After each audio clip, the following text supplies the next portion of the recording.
Good morning everyone, welcome back to our new blog. তো আমরা সবাই মিলে যাচ্ছি আজকে পিকনিকে। তো পিকনিকের জন্য রেডি, বাবু রেডি। বাবা দেখাও, তোমাকে দেখাও, জলদি বেরোই, দেরি হয়ে গেছে। দেখো, এ দেখো বাবু রেডি, ঝুঁকেগা নিসালা। তো বাবু রেডি, আমিও রেডি। পরে তোমাদেরকে ফুল লুকটা পরে দেখাবো। চলো ফটাফট বেরোই, দেরি হয়ে গেছে। ওই দেখো ওরা কই দেখা যায় না যে 8:30 বাজলো, কিচ্ছু খাইনি। একটু চা খেতে পারলে ভালো হতো। দুপুর বেলা আমি একবারও যাই। এদিকে আমার আশাই হয়নি। দেখো কত সুন্দর জায়গা, পাহাড়ি জায়গা। সবাই আসে পিকনিকে এদিকে, কিন্তু আমি আসিনি কোনোদিন।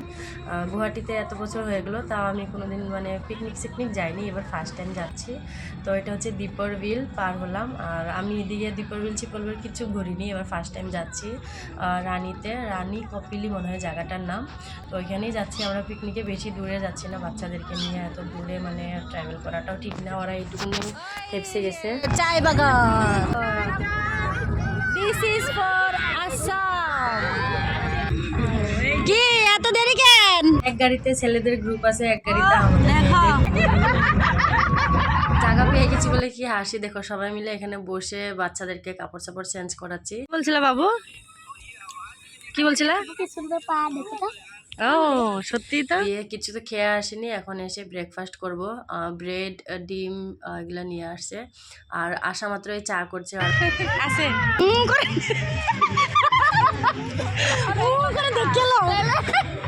ওই দেখো এখানে কারো লিপস্টিক আছে কি না। আয়না আনছি আজকে সানডে বলে দেখো সব চলে আসছে। ওই দেখো কত গাড়ি না, বাপরে গাড়ি দেখো। তোমাদেরকে পিছনে দেখায়, পিছনে ক্যামেরা করে। ওইগুলো কি গো? যাও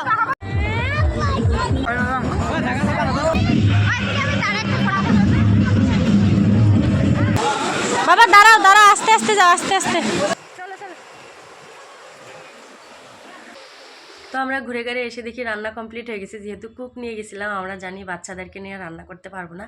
বেশি কিছু আইটেম করিনি, চিকেন, মাটন, বেগুন পোড়া, তারপরে মিক্স ভেজ, ডাল, আরও তোমার কি পাঁপড়, ওইগুলো করেছে। বেশি কিছু করিনি, কারণ বাচ্চাদেরকে নিয়ে মাছটা খাওয়া ঠিক হবে না, যেহেতু পাহাড়ি জায়গা। কি করে মুখটাকে দেখো, পেটলা তখন লাহে লাহে চলাইছিল কারণে হি উঠছে। বিদায় 2:30, 3:30। হ্যাঁ হ্যাঁ, অংশমানের ঘরে যাবো। হ্যাঁ এই দেখো এখন ভিউ দেখো কত সুন্দর বদলি হয়েছে না, রাত্রি কোয়ার নিচে না সিটি মাইনে মাইনে যাইতেছে দেখো। তো গাইস আমরা পিকনিক থেকে ঘরে এসে পেলাম, এসে ফ্রেশ হলাম। আমি আর বাবুকেও কাপড় চাপড় চেঞ্জ করে দিচ্ছি, পুরা গাটা মুছে। ও পুরা ফ্রেশ হয়ে আছে, আর আমিও এসে জাস্ট ফ্রেশ হলাম। তো একটু এখন রেস্ট করব, না কাজ তো কোনো নাই। রাত্রে কিছু বানাবো না, এখানে খাবার বেশি ছিল, সবাই প্যাক করে করে নিয়ে গেছে। শুধু গরম গরম ভাত বানাবো এখন। আর ডাল চাল সব আছে, এগুলো নিয়ে আসছি। বেকার নষ্ট করে কি লাভ। তো টিফিন সবাই নিয়ে গেছিল, আমি নিইনি। ওদের কাছ থেকে টিফিন নিয়ে সবজিপাতি নিয়ে আসছি। তো রাত্রে শুধু ভাত বানিয়েছি, আর ওইগুলাই মানে সবজি সব যা বাদ ছিল সব নিয়ে চলে আসছি ঘরে। আর বানাইনি, এসে সবজি টবজি এগুলা দিয়েই খেয়ে দেবো রাত্রেবেলায়। আর কি বানাবো। চলো তোমাদেরকে পিকনিকের গ্রুপগুলোকে দেখায়। দেখো আমাদের গ্রুপের অবস্থা। ফটো ওঠাতে বলছি, একজন এইদিকে আয় ওইদিকে যায়, কেউ আর ভালো করে দাঁড়াচ্ছে না। একজনের চোখ উঠছে না, একজনের দাঁত উঠছে না, একজনের আধা মাথায় কেটে গেছে দেখো। তো আমাদের ক্যামেরাম্যানটাও ঠিক ছিল না, ওই জন্য ভালো করে ফটো ওঠা হয়নি আর কি। আর বাচ্চাদেরও অনেক কটা ফটো আছে, এরকম তো ভিডিওতে দেওয়া যাচ্ছে না।